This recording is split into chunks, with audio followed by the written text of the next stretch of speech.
after we're done. Good afternoon, everybody. We're going to go ahead and begin our meeting with Mr. Woody Carlos, who's going to provide safety and security protocols for today's meeting. Thank you. Good afternoon, Commissioners. President Mills Clint, in keeping with OUC's commitment to make safety first, I bring you today's safety briefing. In the event we need to evacuate the building, there are 3 exits located in the front, center, and rear of the commission room. Exit one of those 3 doorways closest to you into the main corridor hallway. Proceed calmly to either ends of the main hallway, and you'll find a stairwell midway down the intersecting hallway. Exit the stairwell and proceed to the surface parking lot at the rear of the building under the 408. In the event of a fire, do not use the elevator. Evacuate using the stairwells, and there are fire extinguishers located in cabinets mounted in the walls in the main hallway corridor. In the event of a medical emergency, I'm a licensed EMT and I will be the on-duty medical response officer. I will provide immediate medical assistance, and I've designated a meeting attendee to call 911. In the event there's any other type of emergency, follow the instructions of our security personnel and our security manager, Andy Walters. Thank you. Thank you so much. At this time, we'd like to call Ruth Velasquez up to come forward and lead us in our Pledge of Allegiance. We're so grateful to have you with us, having served 6 years in the U.S. Navy, achieving the rank of Petty Officer 3rd Class, and has now worked for OUC 7 years in your current title as Administrative Assistant. We thank you so much for your service. Lead us, please. I pledge allegiance to the flag of the United States of America and to the republic for which it stands, one nation, under God, indivisible, with liberty and justice for all. Thank you so much. The time is now 2:02, and I call the April 9, 2024 Commission meeting to order. Mayor Dyer will not be in attendance today with other conflicts, but we do have a quorum present, and we will continue to conduct business as we go on. So our next item on the agenda is a consideration of the March 5th, 2024 Commission meeting minutes. I will entertain a motion from a member of the board to waive the reading of the Commission minutes and adopt them as published. Been moved in proper second. And all in favor with no further discussion, say aye. Opposed? Motion passes. So ordered. We have no service awards this month, so we're going to proceed right into community recognition. And Ms. Thompson, would you like to present? Good afternoon, President Mills, Commissioners, Clint. In the United States, March is observed as Women's History Month in recognition of the incredible contributions women have made to history, culture, and society. Last month, OUC celebrated women who have had remarkable achievements and innovation within our industry through a traveling exhibit. The DEI and engagement team partnered with Creative Services to spotlight the stories of women who have defied odds, who have shattered glass ceilings and paved the way for a brighter, more inclusive future. Participants learned about Alice Parker's groundbreaking inventions and patent that laid the foundation for modern central heating systems, as well as Margaret Bicking's leading innovation in water quality standards. Other contributors highlighted included Lee Chen, whose database revolutionized next-gen batteries, and Jessica Matthews, who holds over 12 patents, and whose passion for sustainable energy solutions helped bridge the gap between smart grid and smart city technologies to shape the future of urban energy management. The exhibit was well attended. It was hosted in 2 of our locations. We had over 100 participants, and I must say our male colleagues represented well in their support. Engagement was amplified through a quiz that the participants went through and encouraged them to learn about the contributions of women, and that was spotlighted in the exhibit. And overall, the employee feedback was overwhelmingly positive. I'd like for you to hear from a few if we can play the video.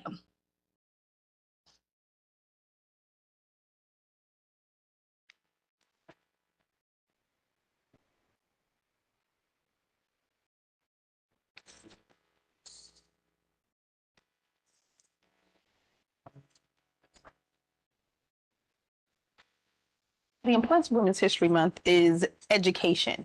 We could have did anything. We could have had a celebration, we could have had music, but I think to educate individuals on the impact that women have had in the energy and water industry was probably the most important. Our goal for creating the exhibit today actually was to, when people walk in, that they walk in one way and they walk out with a whole new set of knowledge base for the impact women have actually had in the industry, you know, that we support. No, I thought it was awesome. What makes it interesting and tough is that I didn't learn about any of these women, like going through school, what they've done. I think there was a Parker that helped design, patent the first heating system for central heating. Just amazing. It's a little bit emotional, actually. We'll see what's hasn't been kind of shared.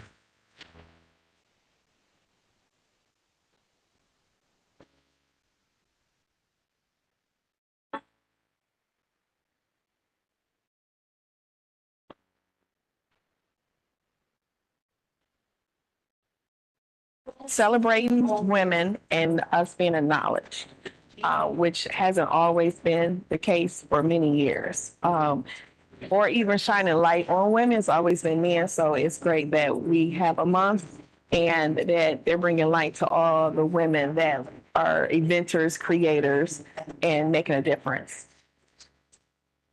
I want to thank DEI for doing this, putting this on. I think having these things for the organization is important. Anytime we can learn more, understand more, and share more, I think it's just great.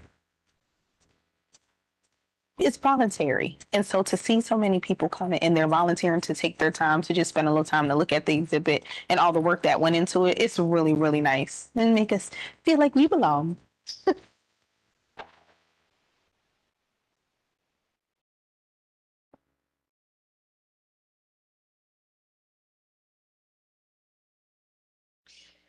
Employees who attended were encouraged to post about their experience using social media, and this really helped us build positive impressions for OUC and promote our commitment to an inclusive workforce. Our employees have the desire for DEI to continue to build upon this initiative and make it an annual event, and they've already started the work towards that. And I think demonstrating their interest in us continuing this work really fosters more inclusivity and awareness around the women's contributions to the workplace. I would like to express gratitude to the commission, our leadership team, creative services, communications, and all of the attendees who came out to support these two events, and everyone who really put their hands in this to make this a huge, memorable and impactful event. Any questions? No, I would just say to you, this was very enlightening and educational, as they said here. And if our fellow commissioners don't have one, please make sure everyone gets this brochure. This is really good. Thank We you. will make sure, and there's posters out in the hall there Make on sure the I get exhibit. one. I'll make sure each of you get one. Thank Look you. up one of the women you just. All right, thank you so much. That was great, great. All right, Mr. Adams Lemoyne, would you come on Restoring Communities Award? Thank you, President Mills, Commissioners Clint. In August 2023, soon after Hurricane Idalia made landfall in Florida's Big Bend as a Category 3 storm, 19 OUC linemen and a fleet technician traveled to the region in a convoy of 15 OUC utility vehicles to render mutual aid. And I think we have there you go. The photo on the bottom right shows the group of employees who answered the call. As you know, public power utilities call on each other for workers and supplies through mutual aid agreements coordinated by the Florida Municipal Electric Association, also known as FMEA. OUC crews first assisted the city of Tallahassee where 40,000 or 31% of the city of Tallahassee utility customers were without power. Our dedicated team worked 14-hour days in hot and humid summer weather until the job was done, working in cooperation with two other Central Florida municipal utilities, Kissimmee Utility Authority and Lakeland Electric. The three photos on the top right of the slide showcase some of that work. The OUC team next made its way 40 miles east to Greenville to help Tri-County Electric Cooperative restore power to 20,000 of its customers. They were joined by the City of Tallahassee Utilities, Kissimmee Utility Authority, and Lakeland Electric. In all, OUC crews dedicated 10 days to restoring power to residents and utilities before heading home. Due to their efforts, OUC was recognized with FMEA's Restoring Communities Award. The photo on the left of the slide shows Kevin Noonan, OUC Director of Legislative Affairs, accepting the award with FMEA Executive Director Amy Zubili and FMEA Board President Brian Horton. This marks the 7th consecutive year OUC has been recognized by FMEA with this award. OUC was one of 16 Florida public power utilities to receive this award, and we were recognized for our exceptional efforts in power restoration and active mutual aid participation during adverse weather conditions. I'd like to take this opportunity to thank our personnel who worked long days to help these communities recover after the storm. Mutual aid is a vital component of the utility industry, providing us with the opportunity to support each other in times of need. And it's reassuring to know we can count on our fellow utilities during our time of need as well. Any questions? Thank you. That's super. We have declared April as the Water Conservation Month, and we have a proclamation that I'd like to read that we will have framed and placed up.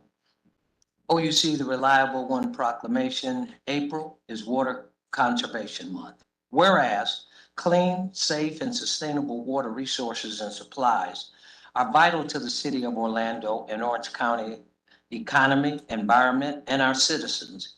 And whereas the state of Florida, its water management districts, and the Orlando Utilities Commission are working together to increase awareness about the importance of water conservation.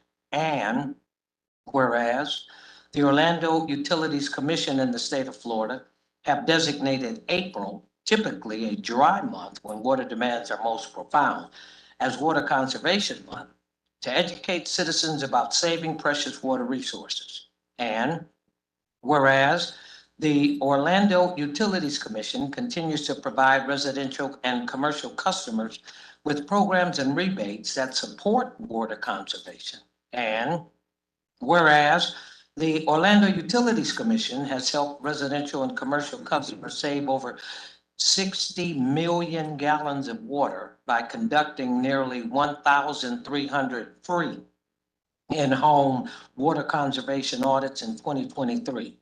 And whereas the Orlando Utilities Commission is dedicated to educating about the importance of water conservation to help the Central Florida community save this precious and finite resource.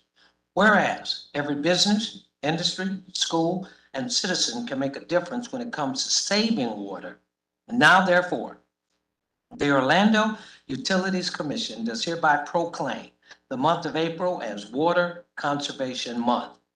And the Orlando Utilities Commission service territory, which includes the city of Orlando, portions of unincorporated Orange County, and urges all residents and businesses to help protect our precious resources by practicing water-saving measures. In witness whereof, Commission President Larry Mills and General Manager and CEO Clint bullet dated this 9th day of April 2024 with our signatures. This will go into our file. All right, thank you. At this time, we'll move to the affirmative actions portion of the agenda. Ms. Bullock, do we have, or before we consider, do we have any requests from the public? No, sir, we do not. Well, no speakers at this time. We turn it over to you. Do you have comments or presentations? Yes, sir. Mr. President Mills, I do have a couple items I would like to address with the board. A3, I'm going to ask Wade Gillingham to come up. The proclamation that you read, President Mills, is perfect segue into this discussion. The importance of water is critical for this community. And there's multiple approaches to making sure we can meet the needs of the future growth in our community. Certainly conservation, education, rebates are important elements. Certainly things like pricing and block rates are also elements of this conversation. Advanced AMI is going to be a part of it. Reclaimed is a part of it. But alternative water supply is another piece of it as we look out into the future. And I would tell you, OUC since 2018 has been talking about alternative water supply, looking at a specific project. And I think today is a significant milestone as we come to the board seeking approval to move forward down this path towards achieving alternative water supply. So Wade's going to walk through a little bit of the history of this multiple phase project starting back at 2018 and talk to you what we've done, the studies we've done, and the drilling that we've done to get us to this point to recommend now this water treatment plan to move us forward to make sure that OUC is in position to meet the future growth of this community. So it's a pretty exciting project. I'm sure you'll have several different questions. Wade's going to give us a full background and then move towards the recommendation related to this agenda item. So with that, Wade, I'll turn it over to you, please. Thank you, Clint. Good afternoon, Commissioners, President Mill, Clint. So let's start with what our current considerations are. A little bit of feedback.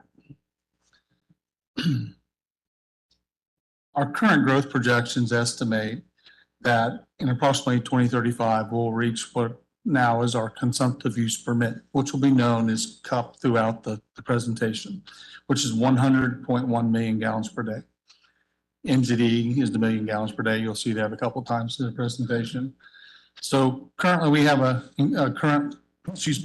leak detection program. We have water conservation efforts with Luz's group.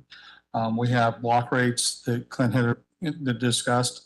And some steps we're taking to make sure we have an adequate water supply beyond 2035 is some additional reclaim projects, which we'll work with the City of Orlando with. Additional water conservation programs and methods. Advanced AMI leak detection. AMI is the meters for the water, right? And now the data that's going to come in for them is going to help us determine leaks on the wrong side of the meter, the homeowner side of the meter. Advancements in technology obviously help us do that. Continued SDC funding for alternative water projects like the one I'm going to be discussing. Exploration of other alternative water projects with other water utilities, Orange County, Toho, or OUC, and maybe a few others. And then probably the one that's probably most important in our backyard for the discussion is today the Southeast reverse osmosis brackish water treatment plant. Started out this process in 2018, and you'll see some of the complexity of it as I go through, but in 2018, we looked for a feasibility study to see if our Southeast repump facility could qualify with the water quality analysis that we had at the time for the repump and RO use. In 2019, we came for change order 1 to start construction services for an exploratory well and testing permit. In 2020, we asked for approval for change request 2 for a well drilling company called All Web Enterprises to drill an exploratory injection well, which was $5.7 million.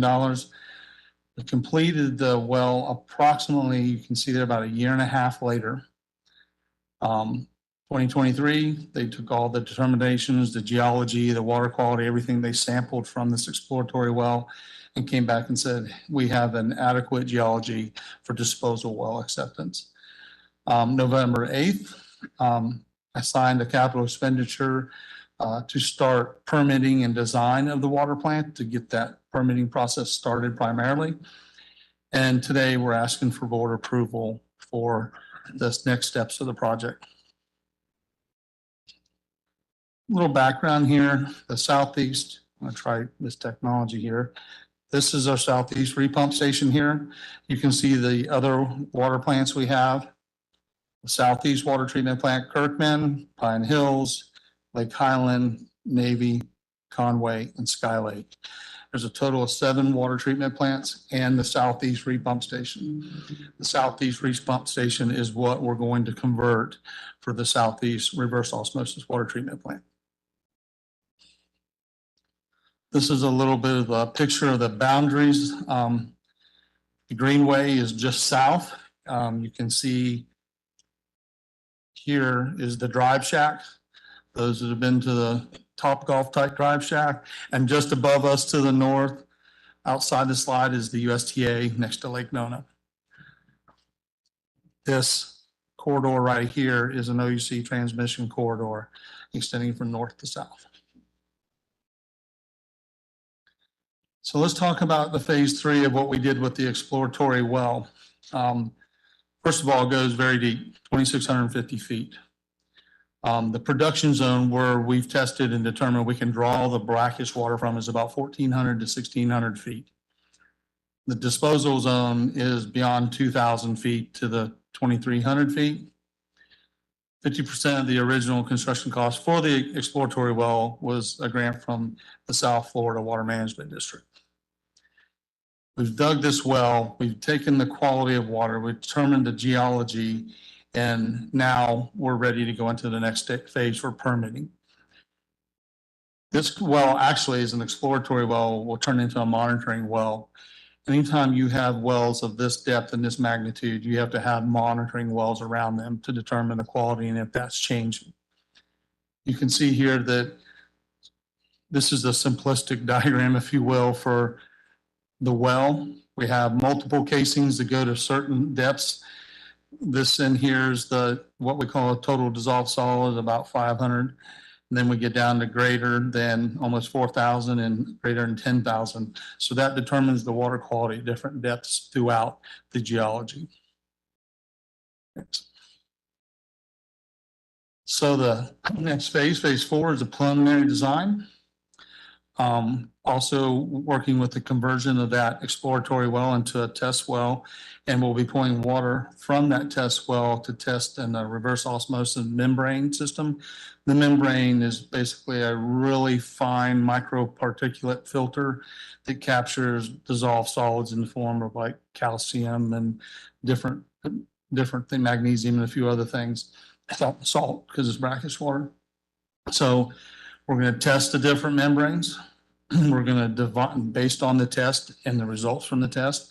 We'll start the design to develop the design of the water treatment plant. So what membranes will be necessary, what treatment methods inside the plant. Permit and drill for an underground injection control wells. Develop the schedule and final design. We won't be doing final design. We'll be doing preliminary design. And the next will be the drill for the production wells and construct a new water treatment plant. Next. So the design and constructed the disposal wells. As I mentioned, we're going to be testing different membranes. This picture to the right is a membrane test rig that you bring water up, pump it up to a really high pressure, send it through the filter, come out the other side and see which one produces the best quality water.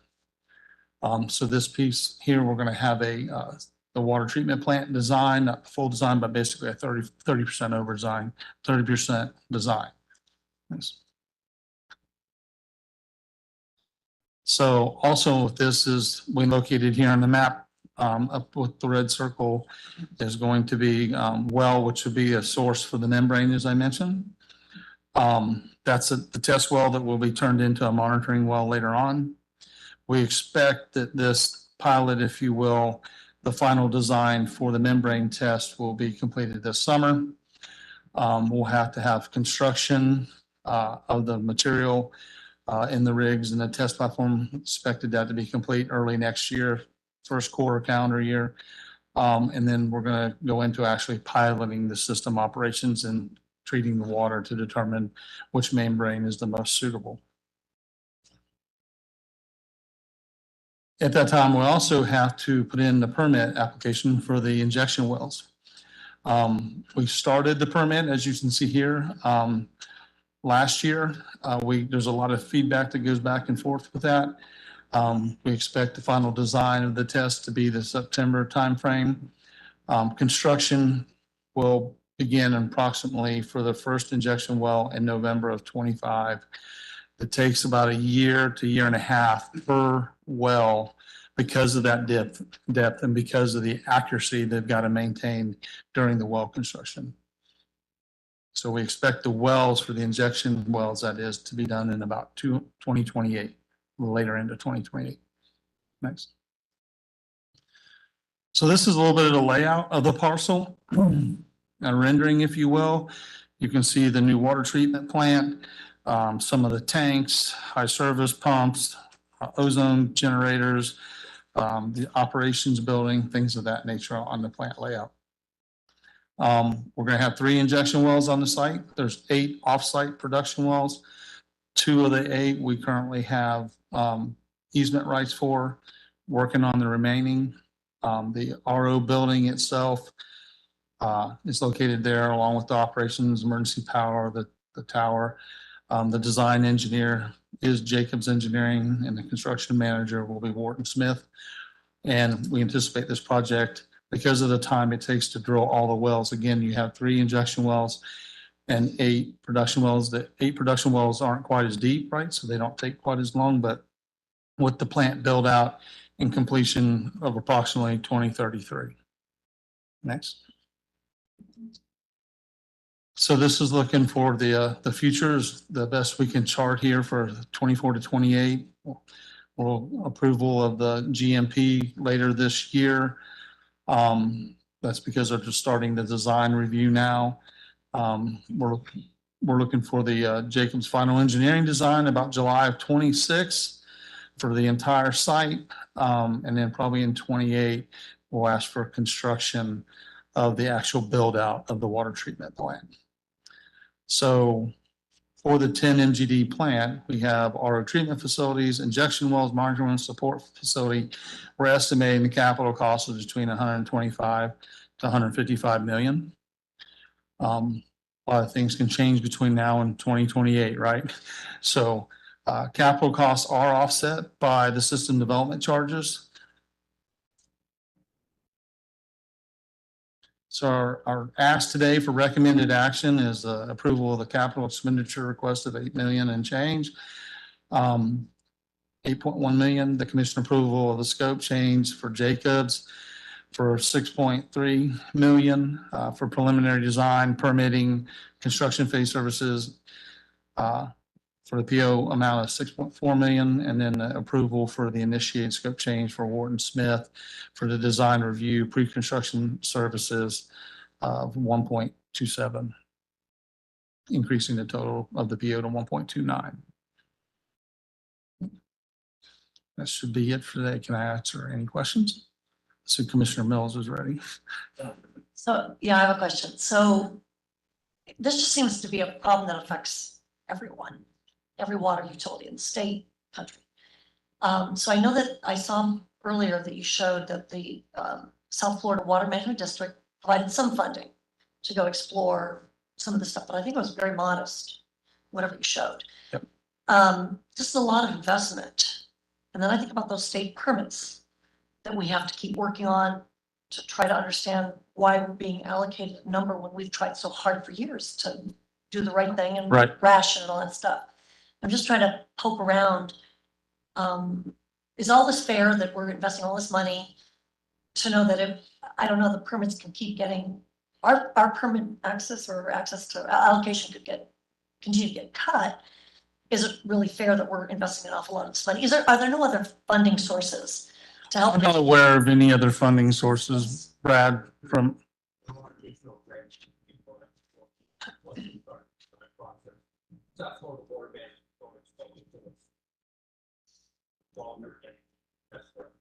I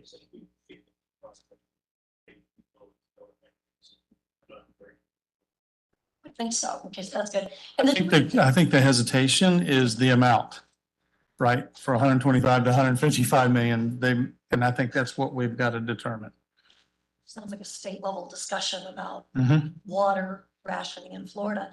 Then the other thing is, do we know what other water utilities are doing? Are they also investing like this similarly Well, to find it's- water sources? It's interesting that we're the utility right now that has to cup in for a renewal process.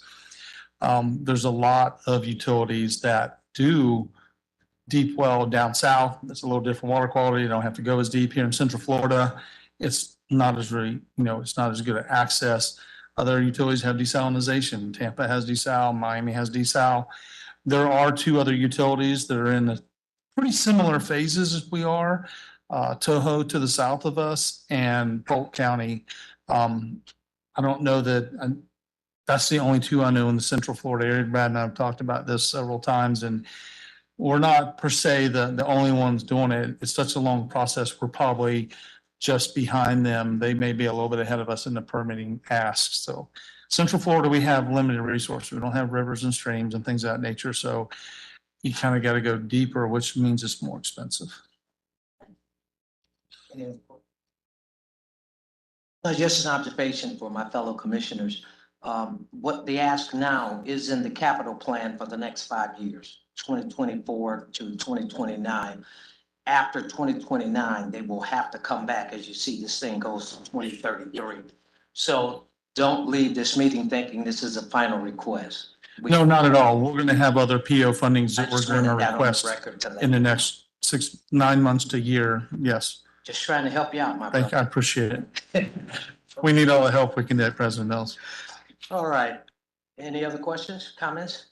Thank you. Yep. Clint? Yes, I have one more item I'd like to highlight. Ken Zambito, if you would come up on A16, transmission outage management system. While that's a specific project, Ken's going to give you just a little bit of background on the Energy Control Center and the services that we provide some other utilities.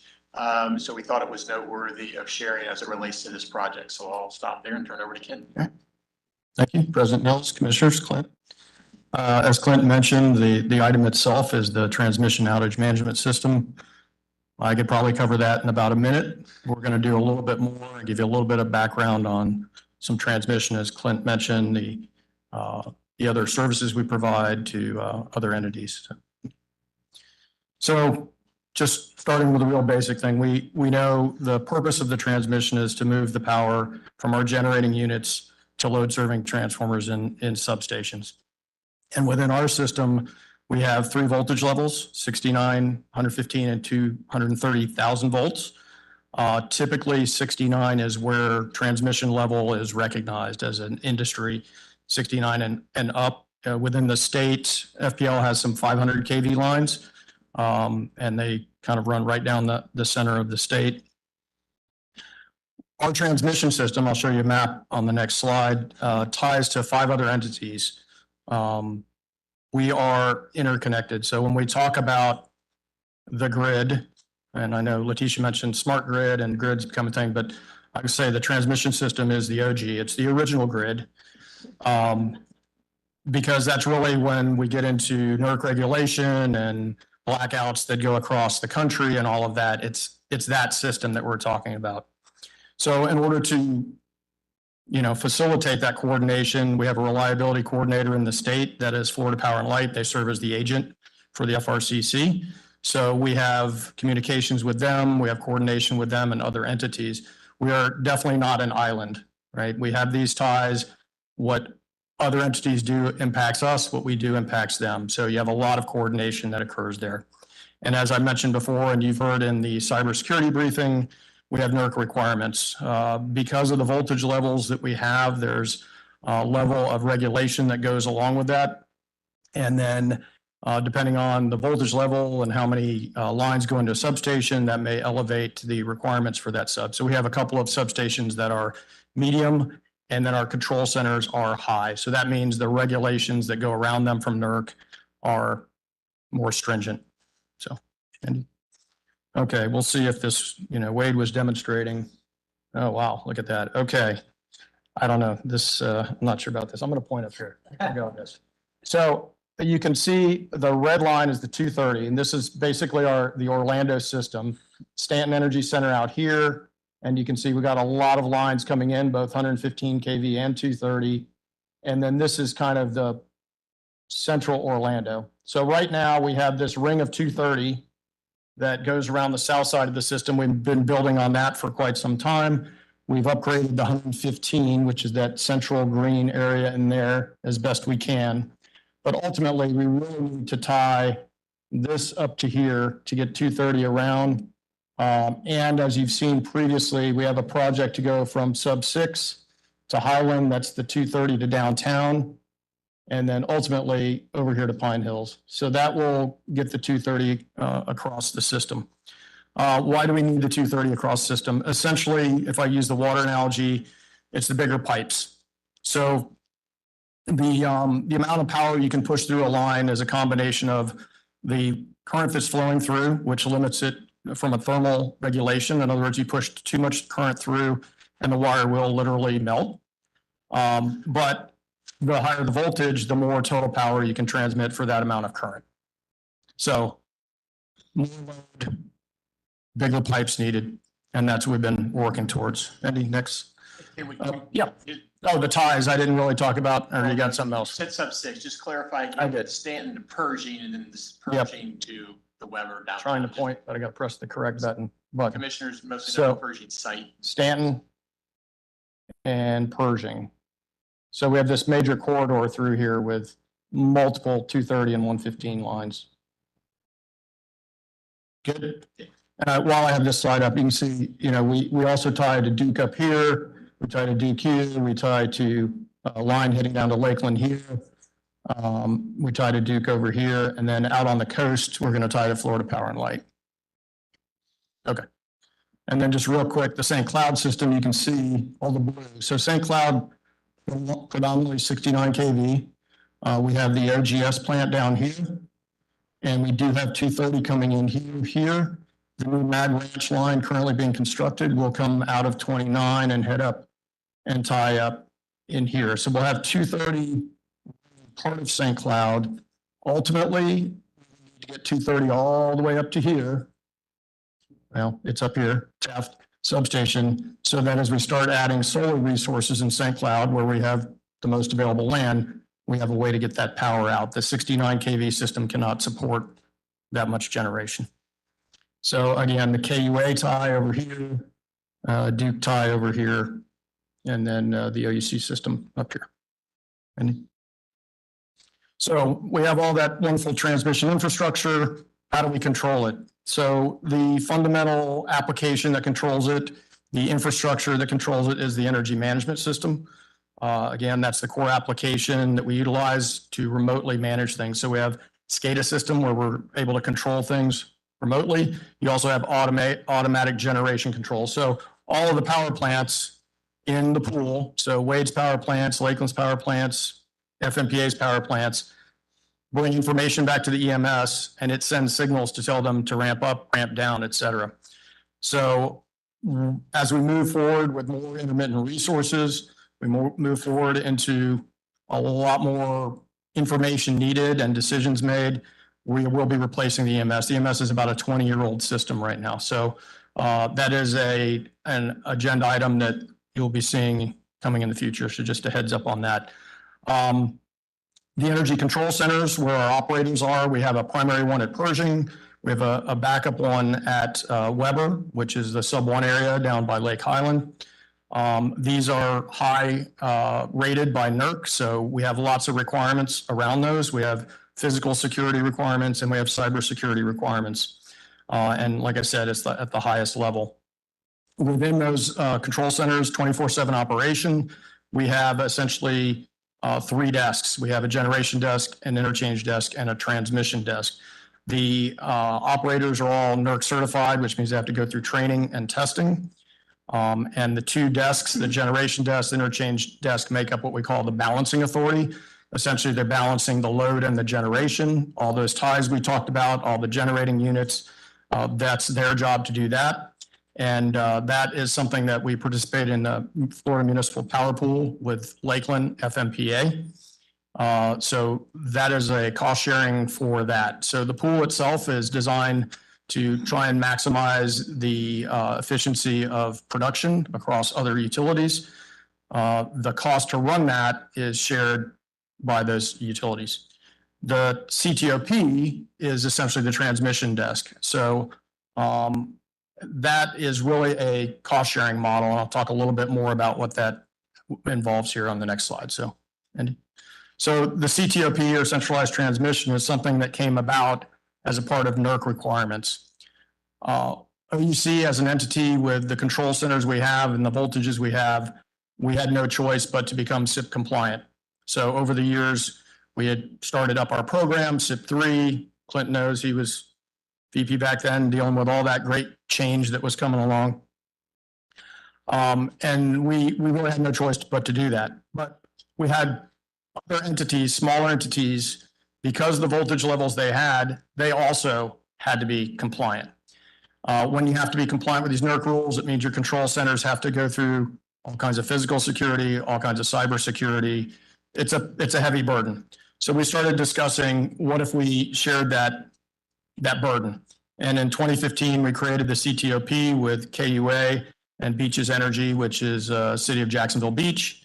And we essentially became their agent to operate their high voltage system that was subject to NERC compliance. So like KUA has 69 kV, they still operate themselves, but anything 115 or 100 kV up, we control. So there's coordination, there's communication. If they need something switched out, they need something done, they have to coordinate through us. Lake Worth Beach is going to be adding something that will tie their system in so that there's a flow through, and they will now become subject to NERC requirements. They were a radial before and didn't have to. They're going to be joining the CTOP here in 2024. And as I mentioned, that model is a cost sharing. So we share equally in those operators. In the past, OUC would have to fund completely those 5 transmission operators sitting at that desk 24/7. We now equally share in that, along with a proportionate cost of some of the EMS and some of the other infrastructure costs. So it's a win for us because we're getting a cost share. It's a win for them because they don't have to go through all of the challenges around a small entity trying to become compliant. And it's also risk sharing. So we have one control center that shares the risk. If we have compliance violations, then we would end up sharing in those penalties. We try and avoid that, but certainly can happen. So right now, what are we doing in order to do all this coordination? I say we're using an off-label utilization of Outlook Calendar. Essentially, and I'll say this is a transmission outage management system, and you've all heard of the distribution outage management system, OMS. That's about outages and dealing with them. This is about planning. So this is all about scheduling and planning outages. So our teams are going in, they're putting Outlook calendar events, and you get them stacked up and you're trying to coordinate. And we've been doing this for years. When their switching has to occur, they're creating a Word document. It's kind of not great. Now, with our expansion to other members, we have an Outlook system that they don't really have access to. They can't make changes. They can't put requests in. We really need to be able to put something out there they can all utilize as well. So that's the primary reason we're trying to advance this and bring in the system. Our partners will be able to go in, they'll be able to see outages, they'll be able to request outages, they'll be able to see switching orders, and for the safety and reliability of the system, it's really the best move forward. So the request is for approval of the PO to MCG Energy Solutions. This is essentially a perpetual license purchase along with 5 years of maintenance. So this amount is for the 5 years, and it will be shared with the other CTOP members. So, questions? Just a quick question. On the CTOP, do we compete for these business interests? Like, do Duke and FPL, they love to also get the contracts from these guys to manage their grids? You know, we've talked about when these entities, and we were discussing what the options were for them, right? So self-perform is an option. We talked about having this partnership. we only said, well, they could try and turn to FPL, but to be honest, these are pretty small entities that FPL probably doesn't want to mess with dealing with. So again, we do it as a cost sharing. So everybody's going in with saying, okay, this is good for everybody. We're not, trying to take advantage. But yeah, so it's pretty much self-perform or kind of do this alliance. Sounds good. All right, thank Thank you. you. Do you have any others? Mr. President, I have no further items unless there's any questions by the commissioners. All right, seeing no questions from the commissioners, can we have a motion to approve affirmative items A1 through A27? May we have a second? It's been properly moved by Commissioner Goss and second by Gonzalez, I'm sorry. Is there any other further discussion? Hearing none, all in favor, say aye. Opposed, so ordered. All right, we'll move right on. There's no new business at this time, except a few presentations that we have. So Commissioner Chapin, would you provide the Audit Finance Committee report? No.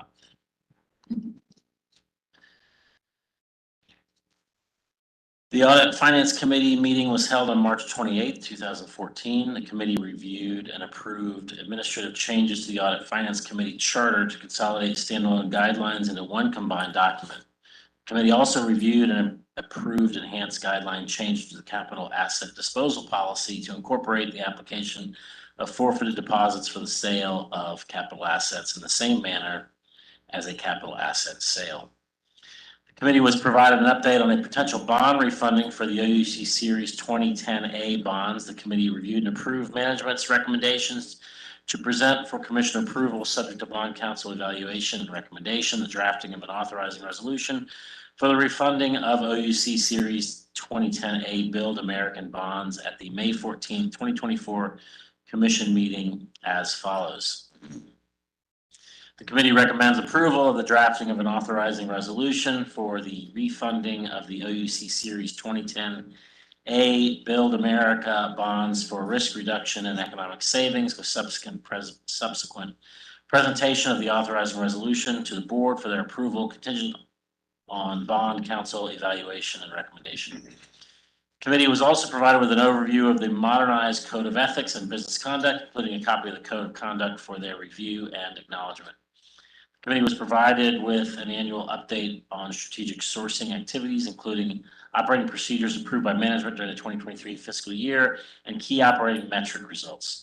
The committee also was provided with an update from Ernst & Young on the issuance of an unmodified audit opinion for the 2023 audited financial statements. The committee was also provided with an overview of rating agency meetings held with Moody's and Fitch in conjunction with attending the JP Morgan Transportation and Utilities Conference. Quarterly financial updates were provided for the Energy Risk Management Committee, Internal Audit, Financial Services, and Grants. Thank you. No action is required. We received your report.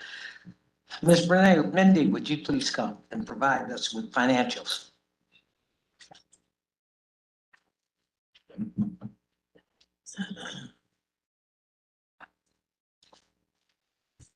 Good afternoon, President Mills, Commissioners, Clint.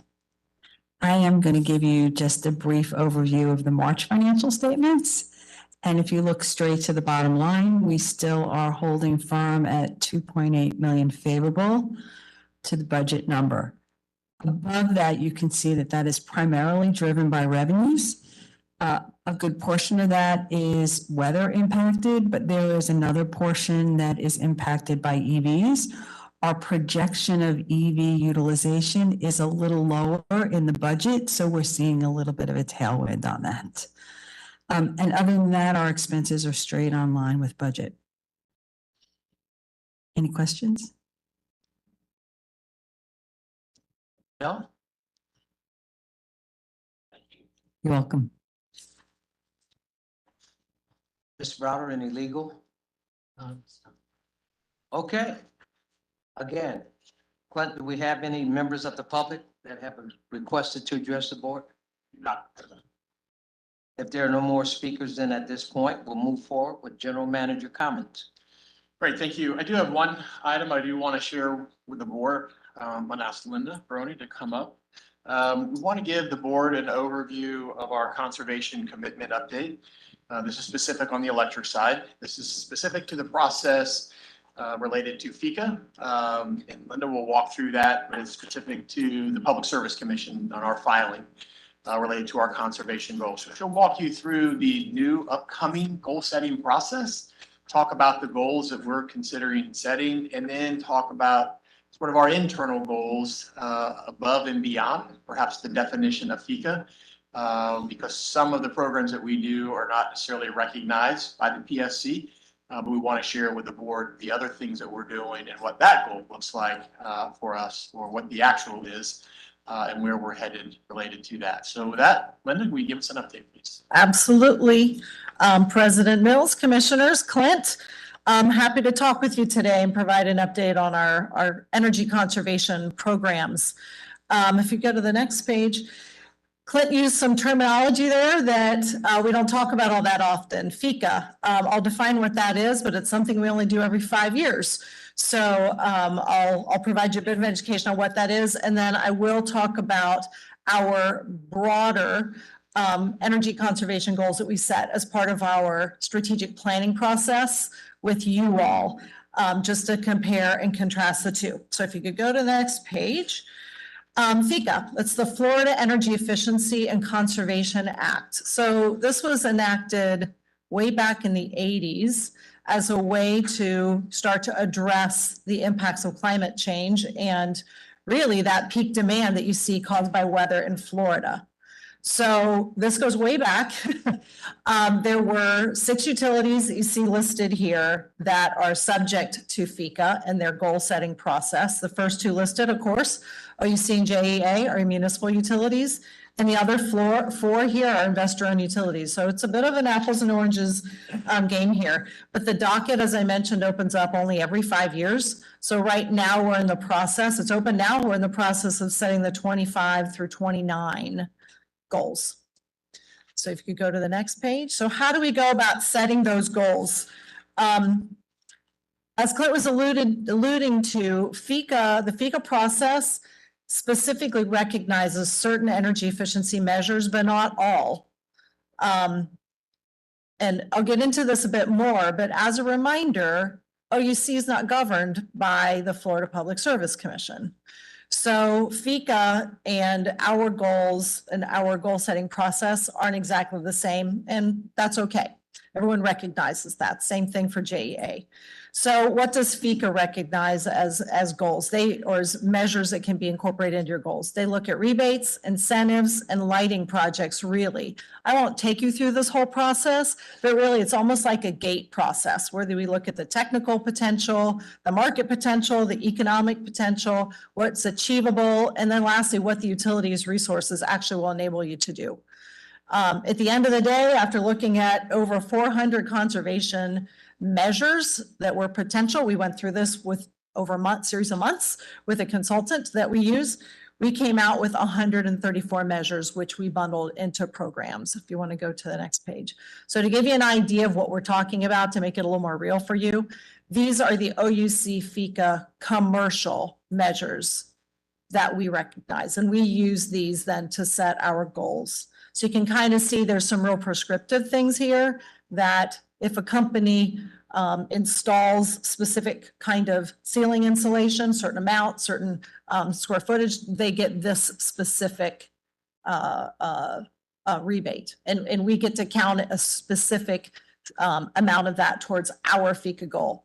Then there's a series of custom incentives where there's calculations that our team needs to do to determine what those measures will render. And then there's a series of lighting incentives. And if you want to go to the next page, same thing exists for residential. It's a little easier to understand because you can relate to them in your own home, but there's an existing home bundle, there's a new home bundle, and there's a series of measures that go into our energy or our efficiency delivered program, which is our low income program, where we provide some additional incentives based on a homeowner, a household's financial income. So the process, the timeline looks like this.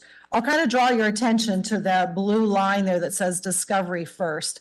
So on April 2nd, OUC and all the utilities had to submit our FICA goals, our testimony. Those were submitted as a package. Now there's a process called Discovery that goes on until July 17th, which is the conclusion of that. That means that the PSC staff can ask us questions, interveners can register and be recognized and ask us questions. So that series goes on now for a couple of months. Thus far, we just has started, but we have not been asked any follow-up questions yet. I'm sure that we will. So from there, the staff prepares their conclusion, which is submitted on July 17th. Their conclusion, which is submitted on July 17th. Then the hearings occur in August and they issue their briefs on the 12th. I'll say a little bit more about this, but let's go to the next page first. So there's a lot of information on this page. You do not need to read all of these numbers, but we included them so that you had an idea of what is submitted to the PSC. The first 3 lines there is what is submitted to the PSC. There's a summer peak reduction and a winter peak reduction. Remember, this was started because we were after peak demand reduction. So that's why it looks this way. So we just wanted to put that in there as a point of education, not that you need to remember those numbers. What we really look at as a utility is that last line that we've outlined there in blue. That's our percent of retail sales, our energy efficiency conservation as a percent of retail sales. And we do it that way so we can look at our reduction, our conservation measures and actual performance as compared to our other utilities. If we just looked at megawatt hours, it'd be impossible to compare ourselves with FP&L, for example, because they're so much larger. Of course, their megawatt hours are going to be much larger than ours. So we tried to figure out how to create a comparable measure. So what we've included here is our 2023 goal and actual. As you can see, we knocked it out of the park as compared to our goal, our 2024 goal, and then our 2025 through 2029 goals, our proposed goals that we just submitted. Now you may be asking yourselves, since we, I'll go ahead and answer it since you're going to ask me anyway. Since we accomplished a 0.15% actual, why did we set our goals lower than that for the years coming out? Let me go back in history a little bit and remind you, we're not governed by the Florida Public Service Commission. So in many years past, OUC submitted goals of 0 for many years. The last time around, we actually submitted a goal to the delight of the PSC, even though they're very conservative. So when we submitted our goals again this time, less conservative, a little bit more. Again, we got a very positive reaction from the Public Service Commission. It signifies OUC's commitment to participating. Of course, we always report our actuals. So they've seen our actuals for years. We always report a performance every year, but the goal setting is this every 5-year process. So from our perspective, we report to you. We are governed by you, this commission. We're not governed by the Florida Public Service Commission. So if we participate, we recognize and respect this process. We go through a significant amount of work to prepare this testimony and our goals. And we're committed to the process and the program. Let's go to the next page for a minute. Can I add just one more piece to that, just as a Oh, reminder sure. to the commissioners, as you're looking at 23 and 24, I want to take you back in time to the year 2019, when we submitted our 2020 through 2024 plan. So again, taking you back in 19. So those were what we determined back in 2019. Now we're sitting here and we're preparing the 25 through 29, sitting here in 24. So I just wanted to frame the difference between perhaps, the green and the blue. Those greens are what we had already filed with them back in the 2019 timeframe. Correct. And the first time we had set goals with them Correct. in many years, if ever. So as a comparison, our 2023 actual performance with the other utilities, you can see you can kind of see where we fall in line. So this is just a bit of education on the FICA goals. Now, in contrast, if you could go to the next page, I want to educate you on how we set our conservation goals and our own strategic plan and with you. So again, FICA recognizes rebates, incentives, and lighting. OUC recognizes those measures as well as behavioral programs. We've talked with you before about our prepaid Power Pass program. That in and itself, customers that use it use 8% or less electricity. It's a wonderful savings program. It saves our customers a lot of money. It saves us from an energy efficiency standpoint. Behavioral also includes the reporting that we provide to our customers online and other customer education. Corporate sustainability, these are things like the energy efficiency that we gain and how we produce power out at the power plant, as well as some things that we do leveraging our smart meter technology and really managing voltage on our lines and our chilled water plants, I should say. So if you go to the next page, this one really makes a big point. You see the 0.15% down towards the bottom, which is the combination of the FICA recognized measures. And then you see all the way up to 5.51% overall energy reduction, which incorporates all the other things that I just mentioned. So this is why we really set our energy conservation goals with you. The FICA it's not that it's not important. It is important. It's important to really engage our customers in this process through those energy conservation measures. Rebates and incentives saves them money for all the right reasons, but there's so much more that we can do with these things that the Florida Public Service Commission does not recognize as part of their program.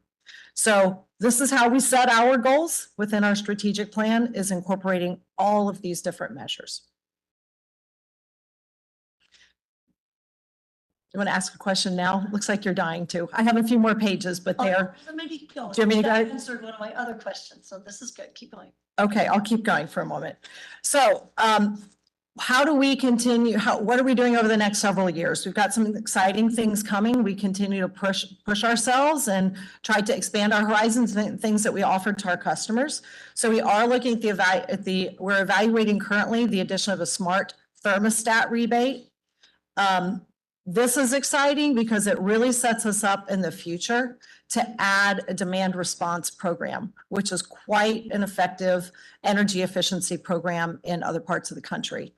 We're also looking at expanding efficiency delivered. You know, we've talked before about how it's difficult to get low-income, in particular, landlords engaged in energy efficiency programs. So we're really looking at some new ways to go about incorporating landlords into that energy efficiency and that efficiency delivered program to make it a win-win for the landlord as well. Go to the next page. We are looking at doing some additional targeting when we're marketing these programs. We've created a calendar, as you can see here, throughout the year. So customer segmented messaging, specifically targeted towards customers and specific types of behavior that we see. If you go to the next page, OUC.com Get Green is a very popular landing page for us. In fact, it's the third most popular landing page we have at OUC. So we are getting through to some customers this way. So we're happy about that.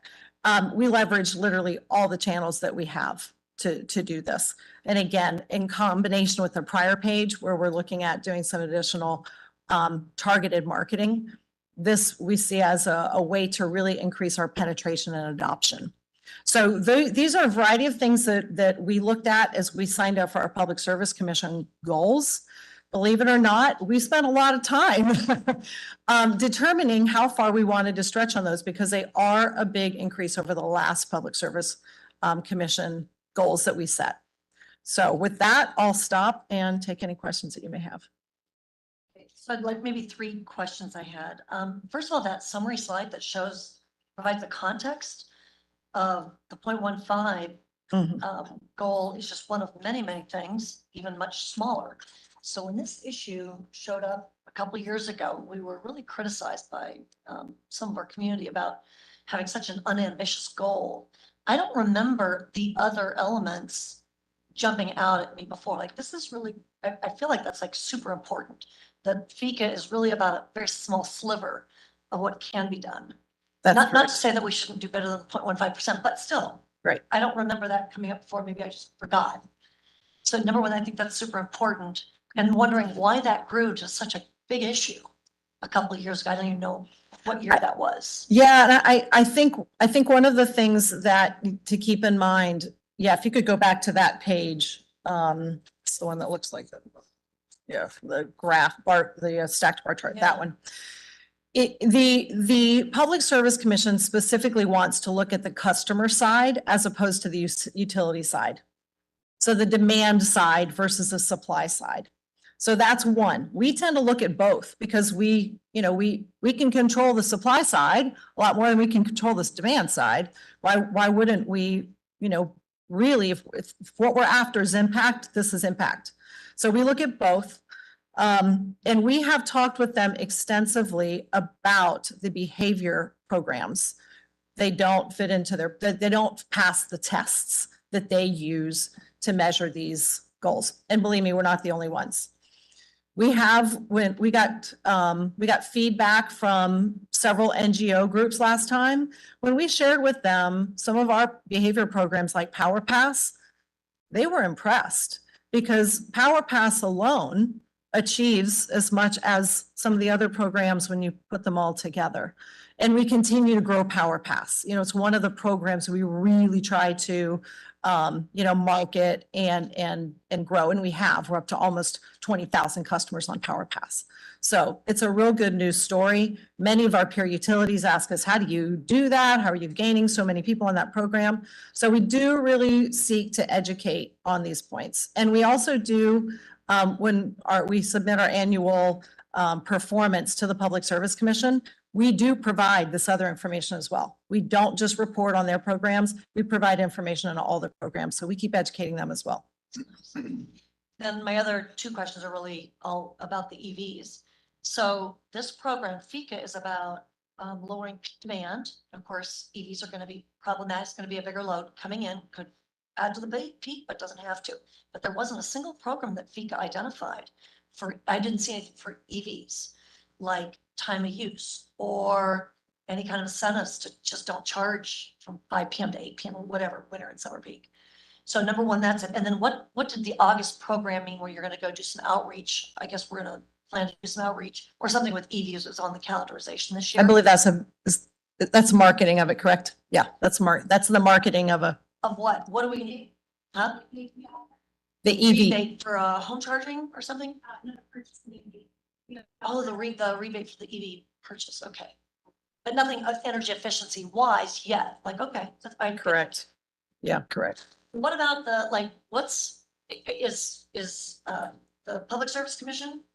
Are they looking at EVs and it's a load increase unless they do something about it? They are, but in a different topic. I mean, tell me if I'm wrong, Kevin, but it's a different topic for them. And yes, they talk about EVs quite a lot. Just not gonna slide into FICA. It just, I'm not gonna say it's not at some point, but not in this 5-year period. all right. All right, thank you. I have a feeling at some point, more things like time of day and time of use Yeah. will make their way in. Right. Whole management systems. Utilities to file the FICA with the PSC. Is anyone besides OUC doing the Power Pass? Those specific? JEA does, don't they? Just doing it? Yeah, they have them as a program, but do they file the goals? Oh, well, it doesn't count towards goals. Yeah. I just wasn't sure if anyone else in the state is trying to educate on the subject. Oh, Sounds yes, I like believe the answer to that's yes. None of the investor owns, but Correct. OUC, JE. JEA, yeah.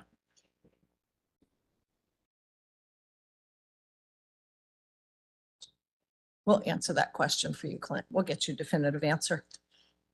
Anything else, though? Mr. President, I have no Thank other you. comments for the board today. All right, well, at this time, then we're ready for commissioner comments. We'll start with Commissioner Gonzalez, Gross, and then Chapin. I cannot believe how much I've learned over the last 4 months about things I never even thought about. This is fabulous. I just want to congratulate all of you for doing Women's History Month.